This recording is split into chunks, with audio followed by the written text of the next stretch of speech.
Time to rise and grind with us right here on the early line. Sirius XM channel 159 on the SportsGrid network. It's a glorious Wednesday, April the 3rd, as we look forward to this weekend's Final Four action, both the men's and the women's basketball. Talking about the NBA. Boy, we are heading down the backstretch. Some interesting players took the court last night. So let's welcome in our esteemed colleague here. I'm Donnie Rightside. You know who that is? Yeah, it's Joe Ranieri. He's ready to go on a Wednesday morning. Joe, are we feeling good about today? I'm feeling really good about today. A whole lot of day baseball going on. Like you said, final couple of pushing games for some teams here in the NBA. So let's saddle up here, Donnie.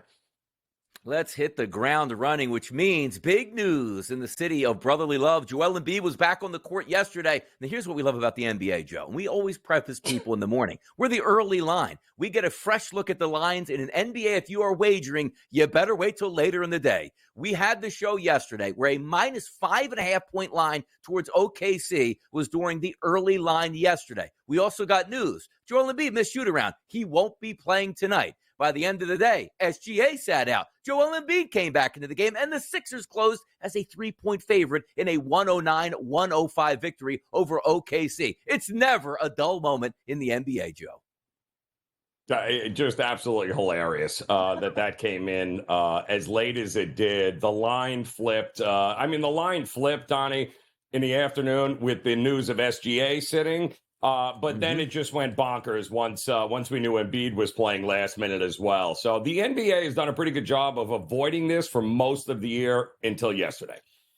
That's when we talk about the 7 and 7, the hottest topics in sports, man. You got to watch the NBA. If you have a little side eye on it, like, hey, what's going on over here? My goodness, an 8-point swing in the odds market yesterday. Good luck on that one as we welcome in the radio audience. You're watching and listening live to the early line right here, Sirius XM channel 159 on the SportsGrid network. Joe Ranieri, Donnie Rightside, hottest topics in sports, which includes this. Let me give you the preface on this one on the box score. Luka Doncic drops 30 points. That's a triple-double. You take a look at Kyrie Irving, 10 of 19 from the field, 27 points. Steph Curry only scores 13 points. You know who won that basketball game? No, it wasn't the Dallas Mavericks. It was the Golden State Warriors, 104-100 over the Mavericks. Defense, defense, defense for the Golden State Warriors.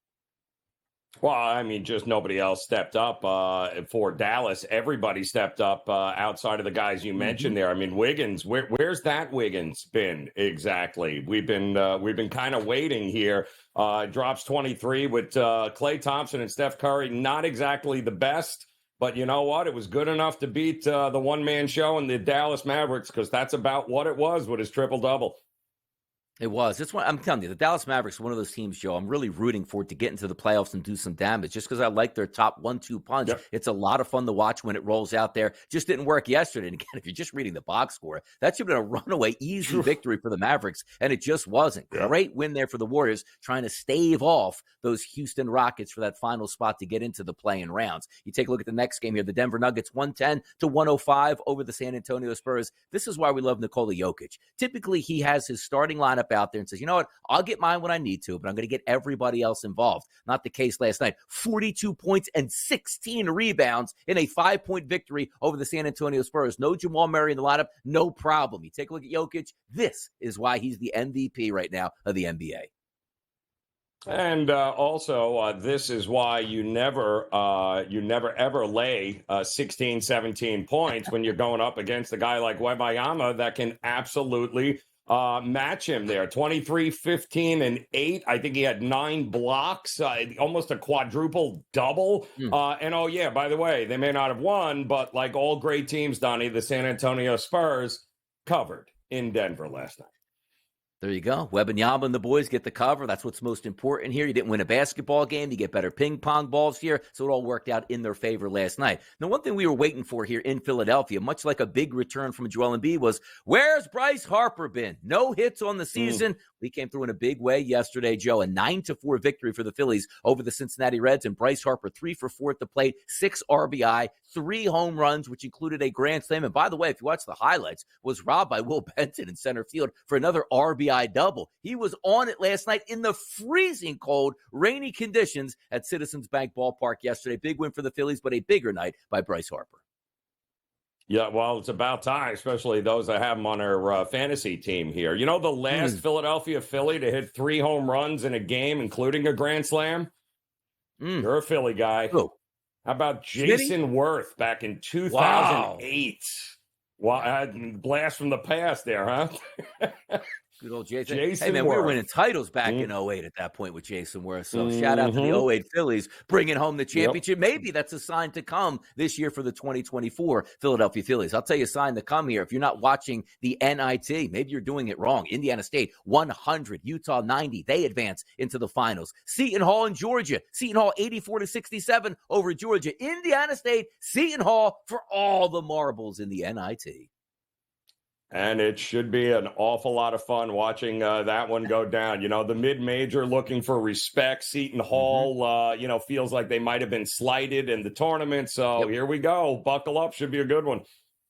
It's, by the way, like, I know you can't, have revisionist history, but it is like we wanted Indiana State in the tournament. They've been playing good basketball. Seton Hall probably should have been in the tournament, now playing great basketball. So maybe they can cut down the nets just in a different tournament from what they actually wanted to be in. I'll tell you who's cutting down the nets right now, and that's the network executives here that are showing women's hoops. 12.3 million people watched Iowa LSU. No surprise, I was one of those 12.3 million people. Joe Ranieri was one of those 12.3 million people. It was a good deal all the way around, lived up to the hype, and good to see the growth of the women's game here. I would also imagine that the handle at FanDuel is probably the biggest it's been in a very, very long time on women's basketball. So it's a win-win. And Donnie, the numbers will probably be even bigger coming up for the Final Four. Hey, by the way, like, we see the Final Four coming up here next to the national championship game. You're going to be able to bet at the FanDuel Sportsbook on those props here. I don't hear the women complaining about the props. Why is it always the men complaining about, oh, no, somebody's yelling, somebody needs to cash me in a prop? Caitlin Clark, get me 3 more assists. He's going to, like, you know what? I got you up there. I got it done here. So let's continue on this madness here moving forward, which includes the Kansas City Chiefs signing Clyde Edwards-Helaire to a 1-year deal. Running backs this year cashing tickets. Now, granted, he didn't come back to the Chiefs on a very big deal, but also sidebar here.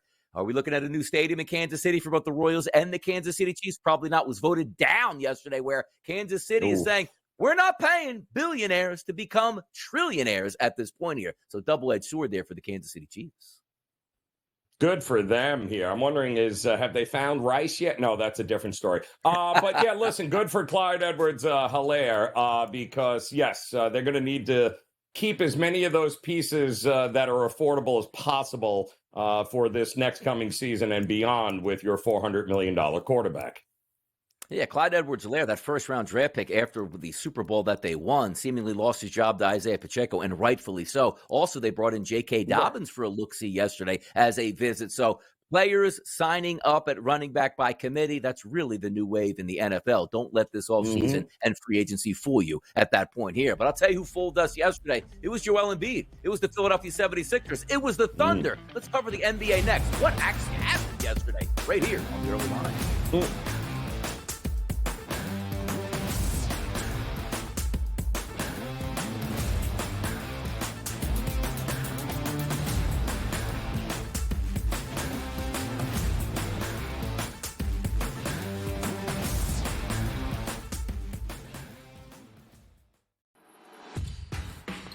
So I'm not sure Alabama is the team to knock them off from this second consecutive national championship chase.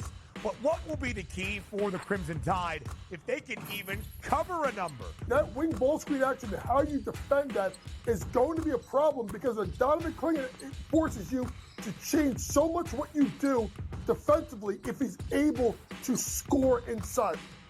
Only on SportsGrid. Talk all you want about how fat he is. No one can guard him. No one can stop him. He's a violent offender.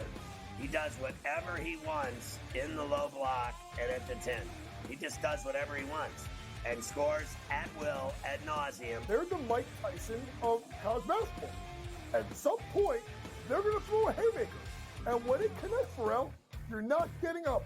Pharrell Coast to Coast. Only on SportsGrid. Your gut says Miami is going to win, and you should take the over. Your gut also said your NFT selfies would only go up in value. They didn't. But your head is on SportsGrid and knows the QB is in concussion protocol. The backup has a 45 QBR against the zone coverage. the New York team has the most sacks in the league. So yeah, trust your head. It's smarter to be on SportsGrid. It's smarter to be on SportsGrid, your 24/7 sports wagering network. The early line. Magical and historic season in Lincoln, Nebraska continues. He is the best player in the NBA, but also in the biggest moments where the national media is watching. Newswire. Something that we have never seen happen before with one of the iconic coaches in the game. Pharrell Coast to Coast. The team covers. It's automatic. It's every time. Not sometimes. It's every time. Game time decisions. Luka is actually far more dangerous from three on the road this year than at home. This game here tonight, you may want to consider taking as many points as humanly possible. In-game live. Prime time. We got not one, but two coaches fired systems in place. Sports Rage This Late sort of Night. has letdown written all over it. It's going to be hard to match the emotion that they played with the other night. It's smarter to be on SportsGrid.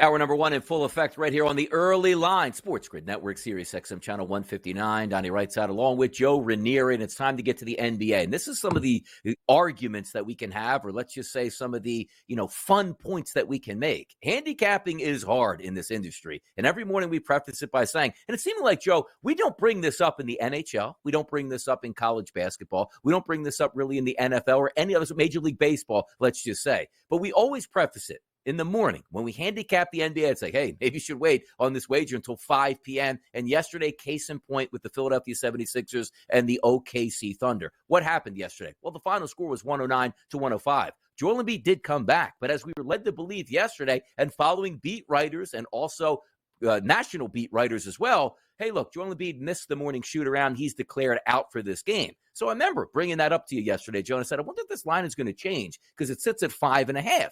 Then by the time I got on my radio show in the afternoon for Moneyline, it was 2.5. But we still didn't get word that Joel Embiid was even playing yet. But Shai Gilgeous-Alexander looks like he wasn't going to play in that game. So case in point, this line was a 5.5-point favorite in the morning for the Thunder, which ended up in a 3-point favorite at the FanDuel Sportsbook by the time we hit game time because Joel Embiid played. Now, the question was, what were we going to get out of Joel Embiid yesterday? Close to 30 minutes on the court, 12 of 12 from the free throw line, 24 points, and a Philadelphia 76ers win, even without Tyrese Maxey. Let's start there. Handicapping the NBA with these roller coasters of emotions on who's actually going to play. And also, what did you think about Joel Embiid on the court yesterday, Joe?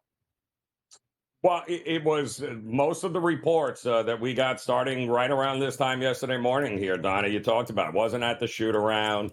This was a game circled, right, that we had heard. This was the game that he would come back in, and then all of a sudden that felt like it was kiboshed most of the afternoon.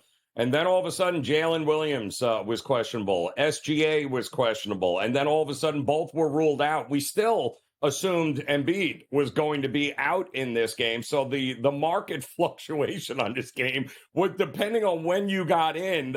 You could have been extremely happy or extremely furious with the fact that you were holding the worst of the number because the market went bonkers the minute Embiid, like we thought it would, the minute Embiid was announced in over here. Those that were backing OKC, boy, you bet them early. You were kind of wishing that you had all the information like we do each and every day, Donnie. But the NBA, for the most part this year, had curbed that. This was the most egregious one that I can remember in a long time here in the NBA.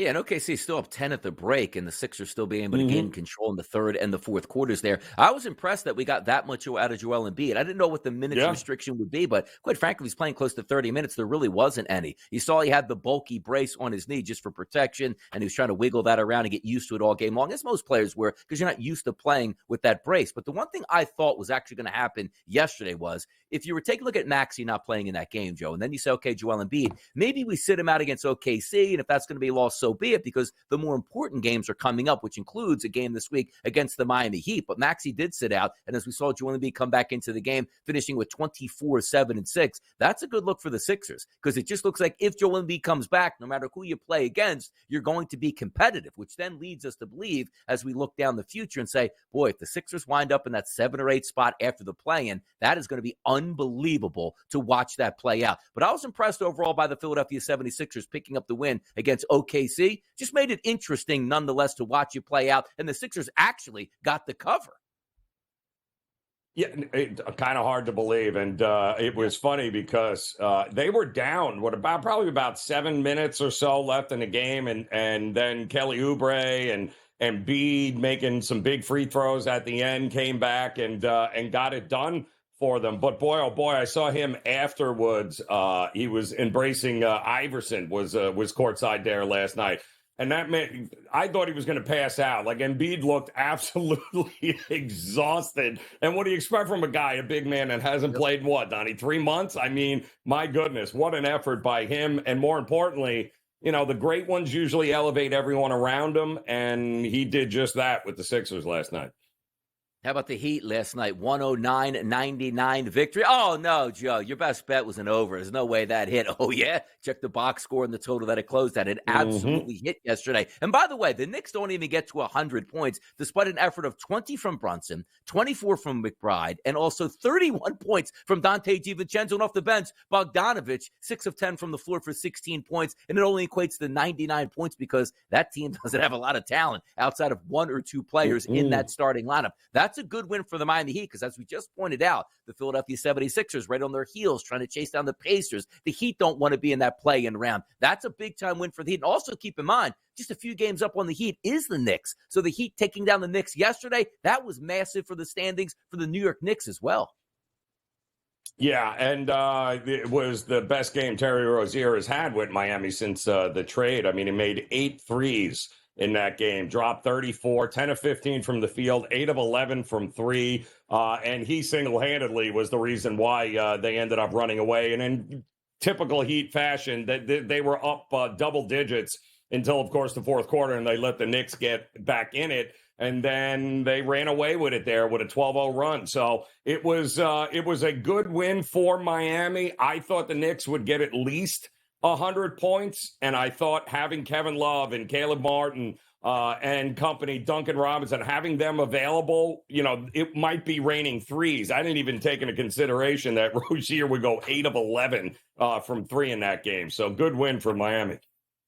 Yeah, we're still waiting for Miami to be whole, right? In that starting lineup where everybody gets back in the lineup that we're anticipating being starters. The same thing with the New York Knicks and the Philadelphia 76ers, which brings up the Eastern Conference odds to cut down the Nets to get to the finals here, as if you're winning a region in NCAA action. Celtics still a heavy favorite at a minus 140 price. The Bucks at a plus 320 price, followed by the Knicks, Sixers, and the Heat here. I do find it so interesting because there is going to be a round 1 matchup, whether it be the Celtics playing the Sixers, or let's just say the Celtics playing the Miami Heat, or vice versa, and the Bucks jump in there, where you're not used to playing them as an 8 seed. Usually that 1 versus 8 is like, okay, let's see if we can get them out of here in 5 games and move on to the next round. If it is the Heat and or the 76ers, what are the chances, Joe, in your mind, that the Heat or the Sixers can pull that big-time upset, if you will, in rounds 1, going up against those top-seeded teams?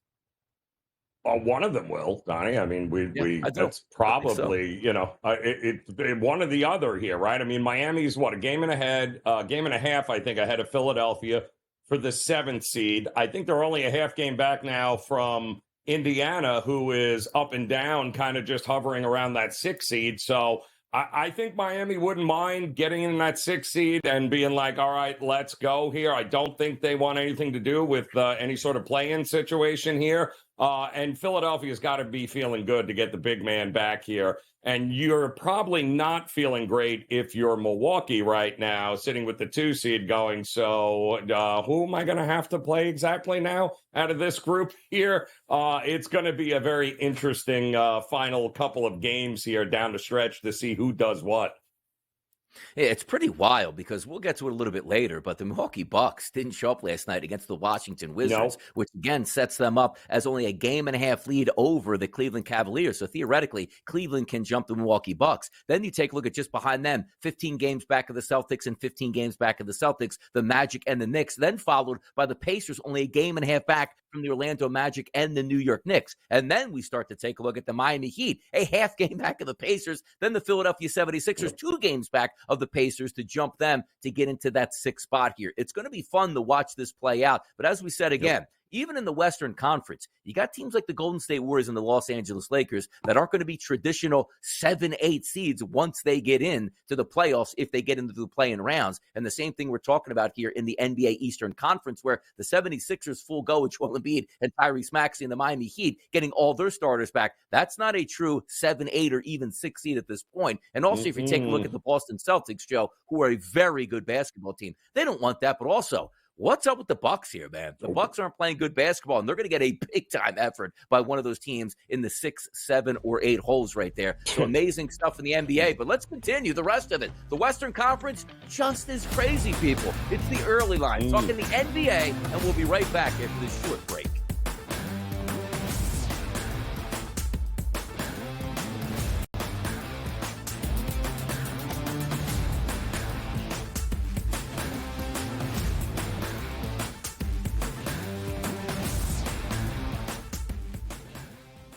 When it comes to betting on sports, injuries matter, and Sports Injury Central has you covered all year long with expert injury analysis and injury-based picks for the NFL, NBA, and MLB. Our former pro sports doctors have unmatched experience to analyze every injury so you know the impact of the player, team, and their upcoming matchup. Whether it's articles, podcasts, player insights, or our patented injury scores, Sports Injury Central will help you keep up with your fantasy team and make more informed wagers. So make sure you follow Sports Injury Central and gain an edge at sixscore.com.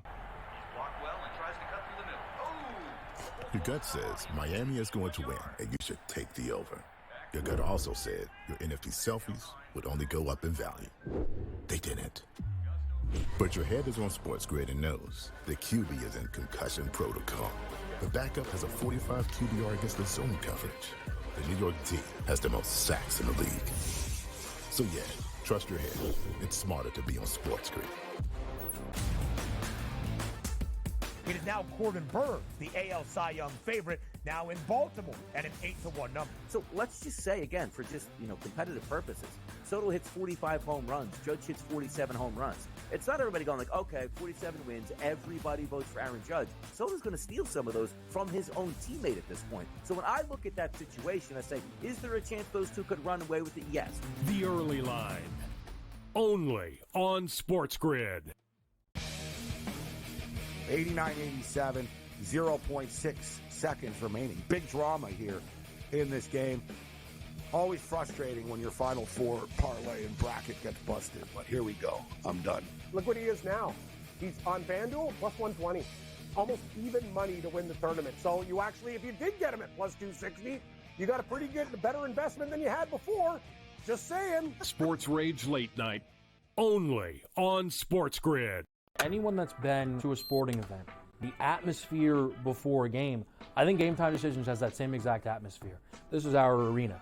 This is what we do. There is going to be an energy to Game Time Decisions that you will feel night in and night out. The excitement you get when you lock your bets in, when you're figuring out what you want to do, we can zone in on the biggest games each night. I want this to be the place that people come to before the games start so they feel as ready as possible to lock in their cards. We are going to hit every single one of those markets that you need to know about. We're going to go through every single thing, and I've got a great team behind me that's going to help me get the job done. There is not going to be a better place, I promise you, than Game Time Decisions to get that new information, react to it, and be able to then bet accordingly. We will have everything at our disposal, and we will use that to our advantage.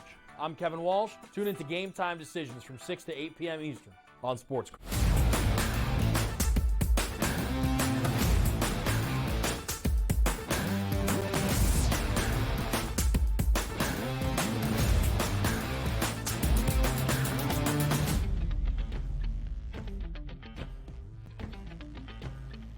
NBA was hot last night in the Western Conference. Time to get you up to date right here on the early line. Down the right side, and Joe Rainier. And we'll start out in Golden State yesterday. The city of San Francisco was the place to be for a 104-100 win by the Golden State Warriors. Now, you might look at that and say, wow, I know exactly what happened in this game. Golden State was probably decent, but the Dallas Mavericks either benched or Kyrie Irving and Luka Doncic just didn't show up last night, and it happens. That's why they only got 100 points. What if I told you Luka Doncic and Kyrie Irving combined for 57 points in that game? You'd say that should have been an easy victory, and it wasn't. And also, taking a look at the Golden State Warriors box score yesterday, Steph Curry, 13 points. Klay Thompson, 14 points. Where did the points come from? Well, that was Andrew Wiggins with 23 points. Solid play off the bench by Chris Paul, 20 minutes and 14 points. Good win for the Golden State Warriors, who finally see, like, okay, the Houston Rockets were charging behind us. Let's put this out right now, win some basketball games, and get into the play-in round. That's a good win by the Golden State Warriors in a game where, if you looked at the box score, I don't think they should have won that game.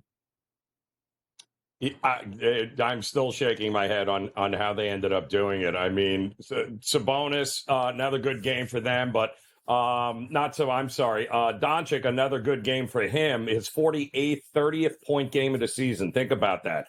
48th, 30-point effort. He only trails SGA, by the way, who has 50 of those games this year. So he is a one-man wrecking crew, and it looked like early on in this game that was exactly what this was going to be. You know, Kyrie was playing to his strengths, and, you know, it was going to be the Doncic show, and it was quite early that Steph Curry did not have his best stuff there. He was clanking him off the rim all night long, but Wiggins showed up, and like you mentioned, guys off the bench, Chris Paul, Moody. They didn't have Kuminga last night either. He was ruled out. They hope to have him back by Thursday, but all in all, it was the defense, and Wiggins, especially his defense down the stretch, was tremendous there. So 104-100, it's a great win for Golden State, who needed it. But Dallas has got to be going, how did we lose this game when our two best guys dropped 57? Even PJ Washington had 20 in that game, and it still wasn't good enough.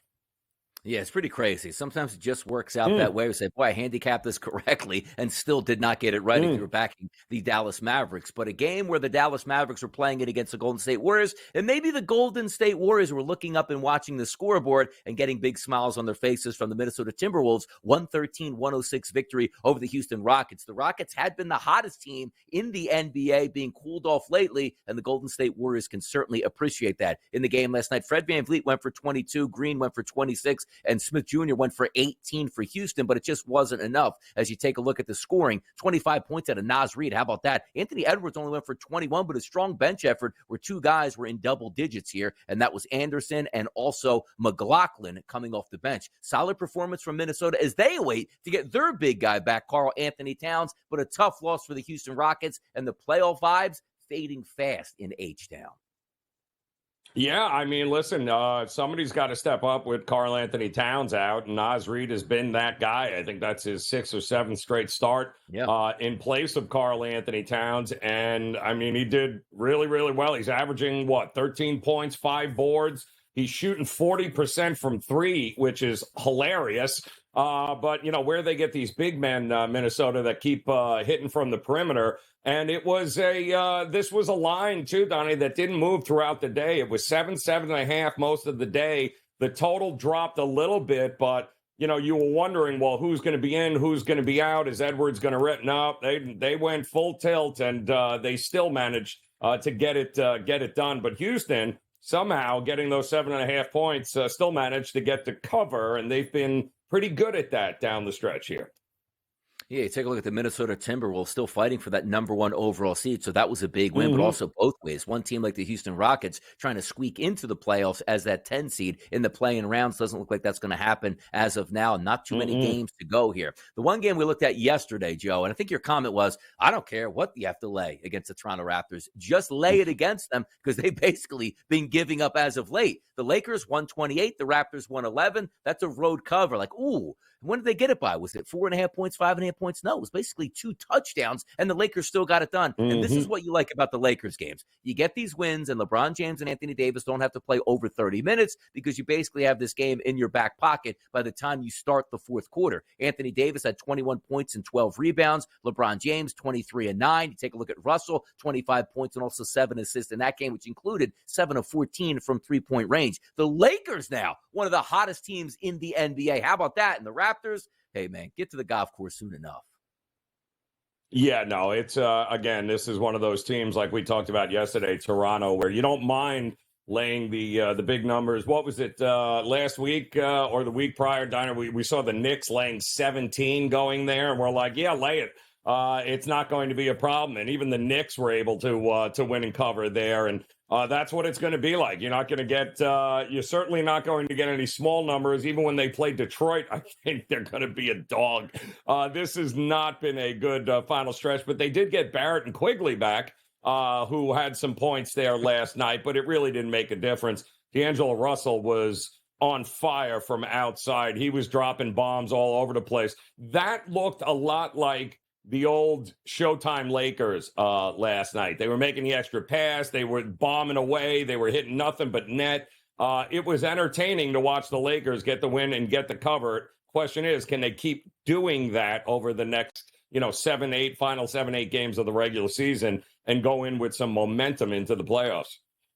Yeah, and also that gives you the ability, because I thought they would play yesterday, even if LeBron James was coming in questionable with that ankle. These are the games that you like to play because you want to pick up the victory. You want to rest him on a game that maybe you're not going to win and just let the chips fall with some of the backup guys handling their business. But a great win by the Lakers here. And it looks like now the Golden State Warriors and the Los Angeles Lakers firmly entrenched in that play-in round where there was some questions about a week to week and a half ago. So let's take a look at that environment here as we get through in just a moment. But while we're watching the 6 through 10 here, the Pelicans, the Kings, the Suns, and the Warriors, 41 and 34.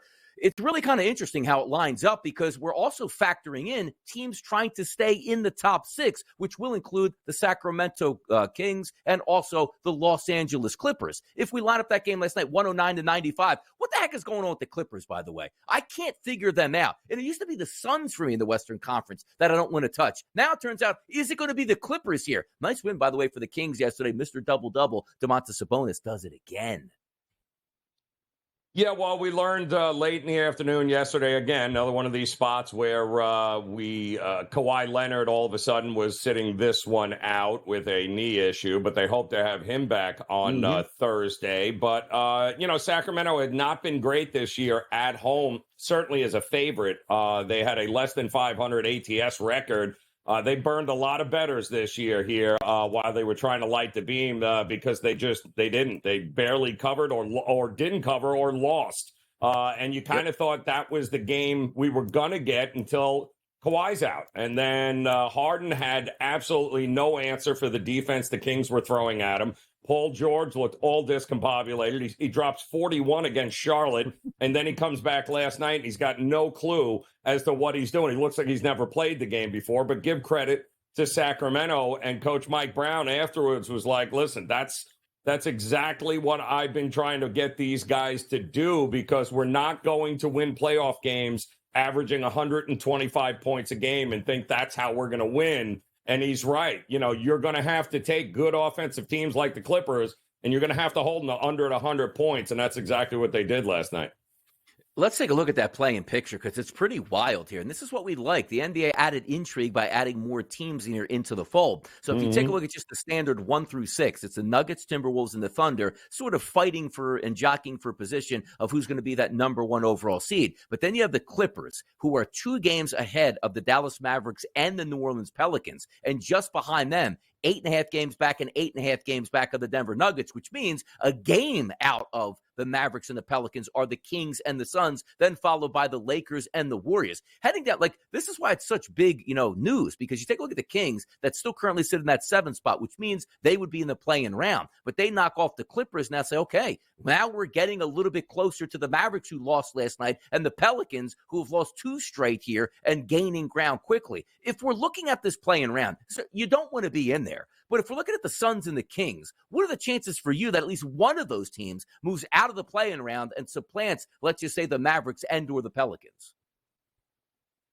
Well, styles make fights, right? So that's going to be the question. We've always known that Sacramento, certainly things didn't work out as well as they didn't expect themselves to be in this spot here. But they also realized somewhere along the line that, listen, we don't need to win the West. We don't need to be a 1-2. We just have to get in. And I think the version that you saw last night is what they're trying to do. I think some of these teams are trying to gear up. And I think some teams like the Clippers might be downshifting right now here, Donnie, and going, you know what?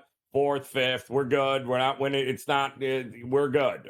We just want to make sure we're healthy and we are good to go, because Harden looked like he didn't want to be there last night. And Sacramento, you would have thought that was a game 7 of a playoff series with how intense they were. So kudos to Sacramento. That could be a dangerous team moving forward.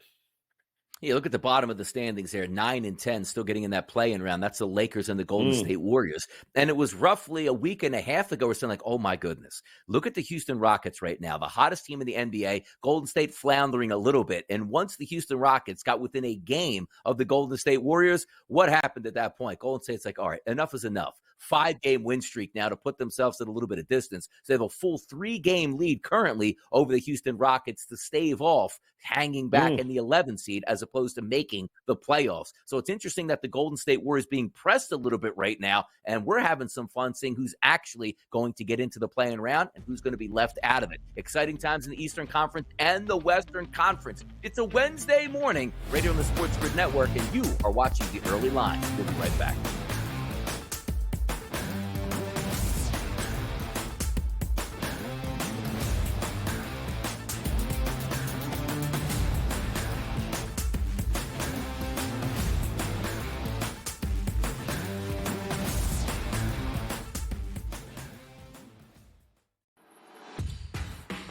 So I'm not sure Alabama is the team to knock them off from this 2nd consecutive national championship chase. But what will be the key for the Crimson Tide if they can even cover a number? That wing ball screen action, how you defend that is going to be a problem, because a Donnie and Joe, it forces you to change so much what you do defensively if he's able to score inside. Only on SportsGrid. Talk all you want about how fat he is. No one can guard him. No one can stop him. He's a violent offender. He does whatever he wants in the low block and at the 10. He just does whatever he wants and scores at will, ad nauseum. They're the Mike Tyson of college basketball. At some point, they're going to throw a haymaker. And when it connects, Pharrell, you're not getting up. Pharrell Coast to Coast. Only on SportsGrid. Your gut says Miami is going to win, and you should take the over. Your gut also said your NFT selfies would only go up in value. They didn't. But your head is on SportsGrid and knows the QB is in concussion protocol. The backup has a 45 QBR against the zone coverage. The New York D has the most sacks in the league. So yeah, trust your head. It's smarter to be on SportsGrid. It's smarter to be on SportsGrid. Your 24/7 sports wagering network. The Early Line. Magical and historic season in Lincoln, Nebraska continues. He is the best player in the NBA, but also in the biggest moments where the national media is watching. Newswire. Something that we have never seen happen before with one of the iconic coaches in the game. Pharrell Coast to Coast. The team covers. It's automatic.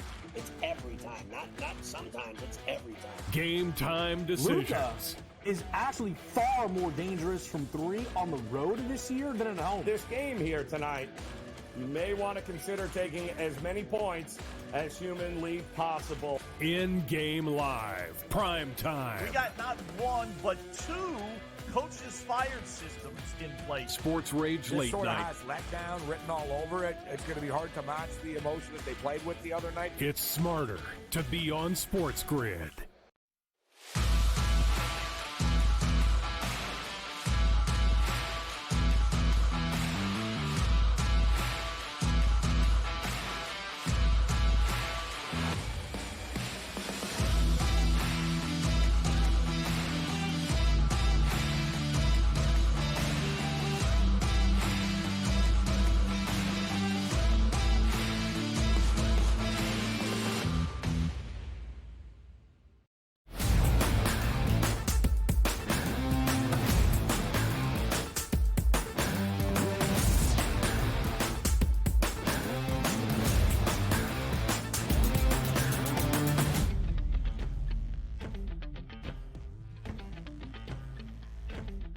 Major League Baseball back in a big way, and we're going to cover it right now on the early line. It's Donnie right side. It's Joe Ranieri, and we're going to start in the city of brotherly love yesterday, which the weather wasn't giving us a lot of love. Rainy and cold throughout the day, but they squeezed this game in, and I'm glad they did, at least for Bryce Harper's sense. Coming into this game, hitless on the season. Things weren't looking good for the Fightin' Phils. 1-3 overall. You got to take care of your business sooner or later against the Cincinnati Reds, and Bryce Harper was here. Freezing cold, windy conditions blowing in. It didn't matter. 3 home runs yesterday for Bryce Harper, which included a grand slam, a total of 6 RBI yesterday. And it's crazy. You go 3 for 4 this early in the season. You probably should be hitting like 700 at this point. That raised Harper up to 200 on the season because, yes, he came into this game without a hit through 4 games into the season, but a big-time performance for the Philadelphia Phillies as this game goes over the total with a 9-4 win, a much-needed win for the Philadelphia Phillies. Yeah, and it was really only him early in this game, Donnie. If you saw, right, it was like his homers because it was a tight game early thanks to his, and then of course once you get the grand slam, everything kind of changed. But listen, it's Bryce Harper, people. We know there's going to be games like this. You expect there's going to be games like this here. It's a good win for Philadelphia, especially after they threw up the game the night before in extra innings, giving up Brogdon, giving up the grand slam. So kudos to Harper, but you know what the long game is with him, right, Donnie? It's can he play in enough games that we can rely on him, or are we gonna have to deal with him being on the shelf for a month and a half? Let's fingers crossed, because if he's healthy and plays 145, 150 games. Yeah, good luck, Braves, trying to keep him in check here down the stretch. Yeah, rubber match coming up between the Reds and the Phillies in the afternoon. We'll see if it plays here because in the Philadelphia area, rainy and cold once again today here. But you bring up a good point there with Bryce Harper. Usually he's coming in the offseason off of surgery, and last year missing basically half of the season before getting it going. But this year at the end of training camp, you saw the back spasms come up, didn't play a lot down the stretch, scheduled day off already within the first 3 games in the Major League Baseball season. As far as the Phillies goes, it's really going to be Bryce Harper. Marsh actually chipped in yesterday with 3 hits also, but you needed Bryce Harper to get off to a good start. The one thing that we know about pressure, right? You always love a Major League Baseball season. Even if you don't start off great, you start off average. You're hitting 300 over the first week of the season. Okay, let's get it going. But when you go 0 for 6, 0 for 7, 0 for 8, 0 for 11 the start of the season, it starts to compound your issues as opposed to getting off to that hot start. Getting off to a hot start this year, no surprise, it's the Los Angeles Dodgers. A victory yesterday over the San Francisco Giants, 5-4. Logan Webb took the loss, only 3 2/3 innings pitched and 5 earned runs yesterday. So a tough loss there for Webb, who's supposed to be the ace of the San Francisco Giants staff. You take a look at the lineup, and you know it's powerful. When Ohtani can go hitless in a ball game, and you still win because Mookie Betts is outrageous in hitting 500 already on the season with yet another home run. I believe that's his 5th home run of the season already for Mookie Betts. Superstar shining in L.A. here.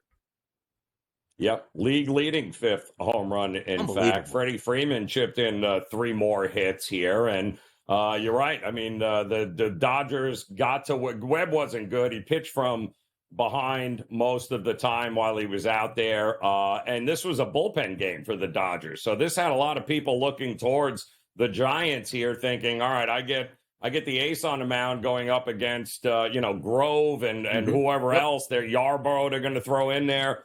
Well, it's when you have that lineup there, and once again you can start the game off with a jack by bets. It makes it a little bit easier to win some games here. And Webb did not look good at all. So hopefully better things are to come for him. Otherwise, the Giants could very well be in trouble.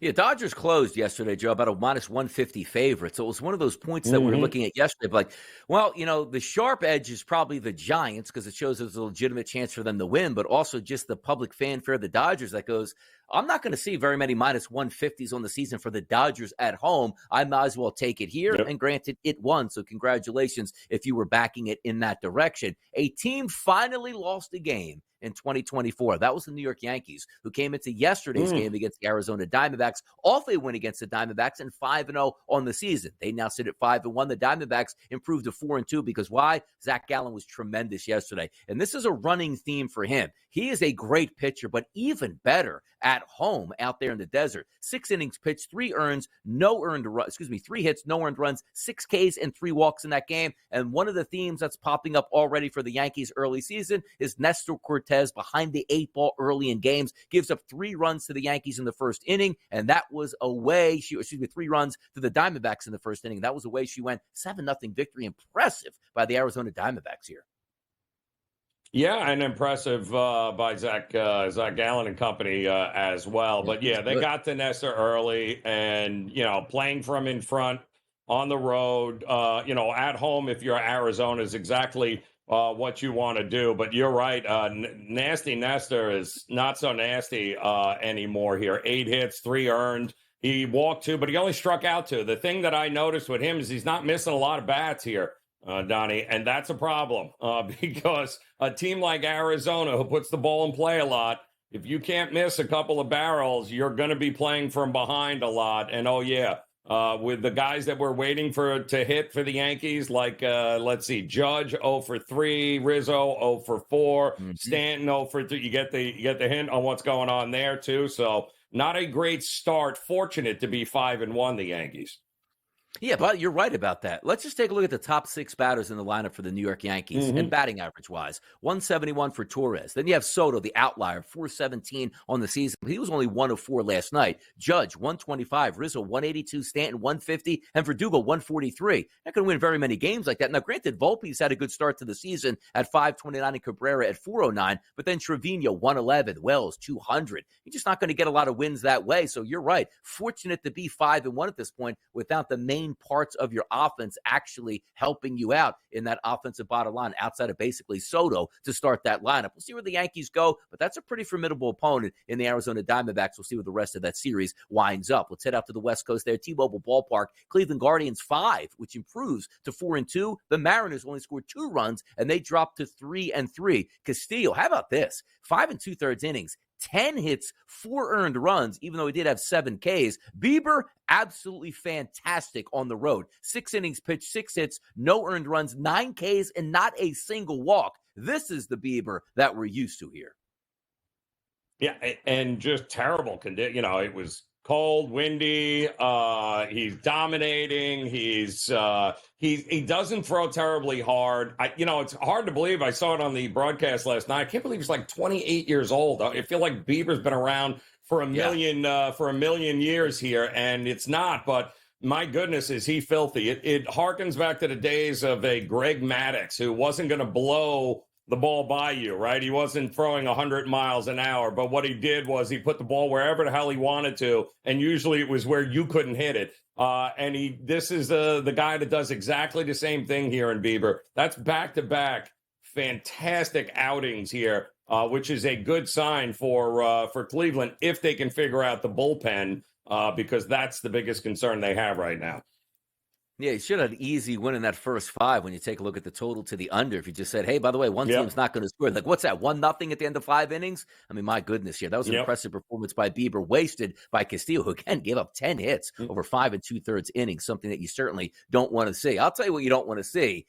The Los Angeles Angels in town and being the better ball club than your team here. And that's what you're finding out in Miami as Miami drops to 0-6 on the season. And worse off, Joe, 0-6 at home. It's like, hey, man, look, We played the Dodgers and the Diamondbacks, 3 games apiece on the road to open the season. Yeah, we would like to win at least 1 or 2 of those games, but we're 0-6. Let's get back home and win some games. The Marlins losing games to the Pirates and the Angels. This is supposed to be a great start for the Marlins here in 2024. They get beat 3-1, and handicapping this game, I thought the Marlins would hit. I thought their team total would be valid in this game because Tyler Anderson is a bad pitcher. Tyler Anderson goes 7 innings, 4 hits, no earned runs, and 5 Ks. An anemic Miami Marlins to open the season here, Joe. Well, you listen, you know it's bad when Aaron Hicks is hitting home runs off of your pitching staff. And that was really the problem here with Miami, wasn't it? Alcantara gone. Every pitcher that they have that we thought, young arm that they had has either been hurt, is on the shelf, is not going to be there. This is a team that won, 33 and 14 in 1-run games a year ago, Donnie. That's going to regress. They lost, Soler to the Giants, who hit a home run yesterday against the Dodgers. They lost their pot. This is going to be a long season, unfortunately, for the Marlins. But you know what? It's what they built. It's what they got there right now.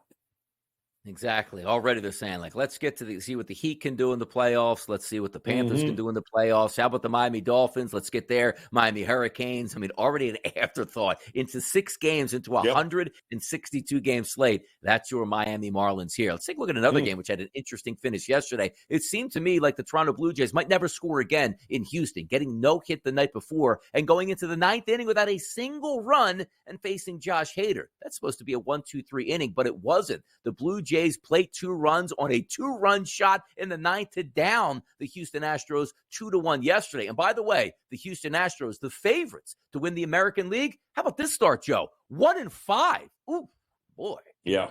Well, it's ugly. And we talked about it yesterday, right? We're going, do we trust Berrios going up against Framber? But we were wondering, how long did the celebration the night before last? What were you going to get? Usually we try to, look the other way against, or, look to back teams that got no hit the game prior here. It was a lot closer than I thought it was going to be. But ultimately, in the end, Hader, he's had a few of these over the last couple of seasons here, and he had another one last night early on. Entertaining game, but my goodness, big win for Toronto to bounce back after an embarrassing no-hit job against a guy that won't even be in a league in a year from now.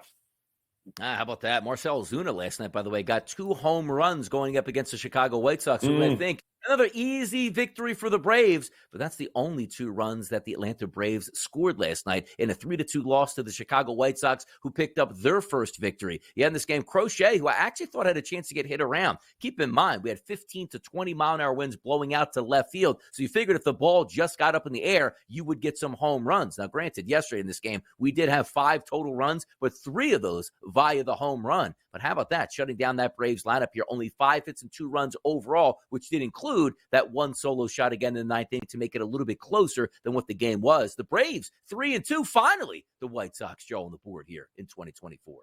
Yeah, no, it was, listen, they're not going to win every game, the Braves here. They're going to lose a few, but those conditions, you're right. It was laughable. Donnie, why they even, the people in the stands were miserable. Could you imagine trying to hit in that? Not great. But hey, big win for Chicago. Atlanta sitting at 3-2. It's a long season. I wouldn't get worried just yet, Braves fans. And by the way, similar weather conditions there across the city for the Chicago Cubs. They played at 12 runs. Why? Probably just because they're playing the Colorado Rockies, who have dropped to 1-5 on the season as the Cubs now open up 2 at home in the friendly confines of Wrigley Field. It's 3-2 on the season. Assad had 6 innings pitched, 4 hits, no earned run yesterday. Kyle Freeland, you might have thought he was actually pitching in Colorado. 3 1/3, 9 hits, 7 earned runs, and 3 walks here. My goodness, what season are we going to be getting out of the Colorado Rockies? A little puck talk next, right here in the morning. Who says no? Not these 2 guys. We'll be right back.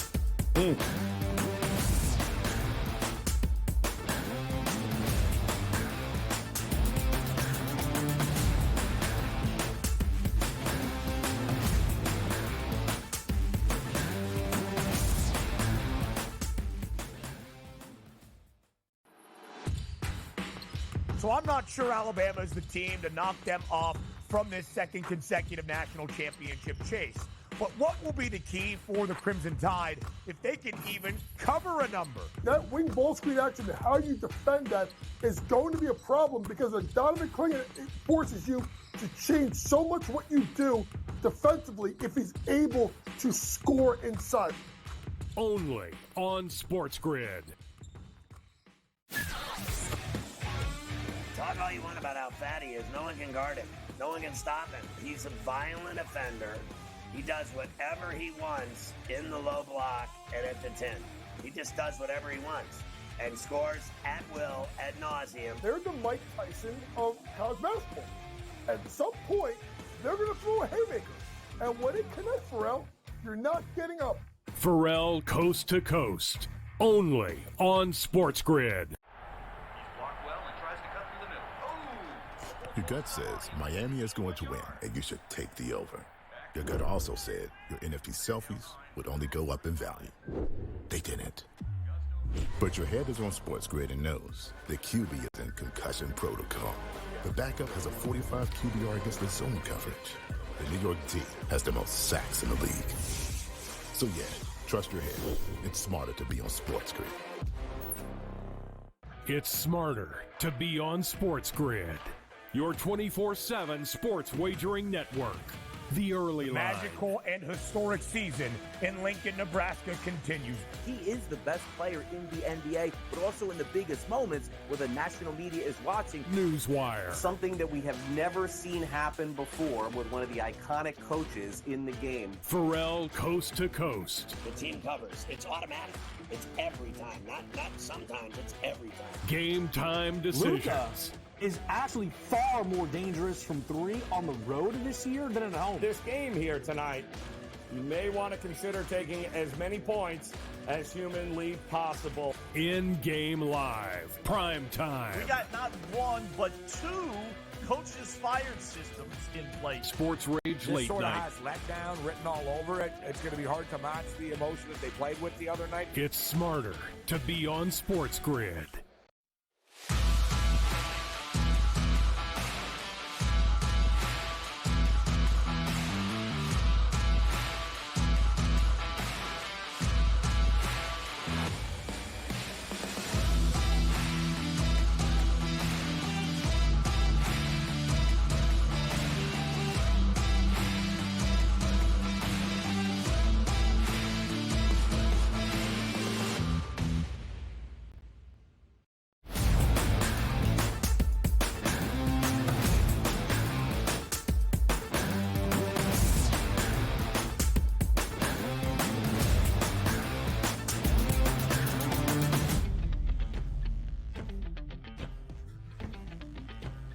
Quick little segment here before we head into hour number 2. But it's time to talk a little bit of hockey as also. We always focus a lot on the NBA, rightfully so, heading down the stretch with just a few games left. It's the same thing in the NHL. Teams jockeying for playoff positioning, teams trying to get into the playoffs, teams trying not to be let by the roadside here. How about this one? Golden Knights, little Vegas flu for the Vancouver Canucks, a 6-3 victory over the Canucks, and that has Jonathan Marchessault 1 goal and 2 assists in that game. Jack Eichel also chipping in with a goal and an assist. Nice win there for the Golden Knights over the Canucks, Joe Ranieri.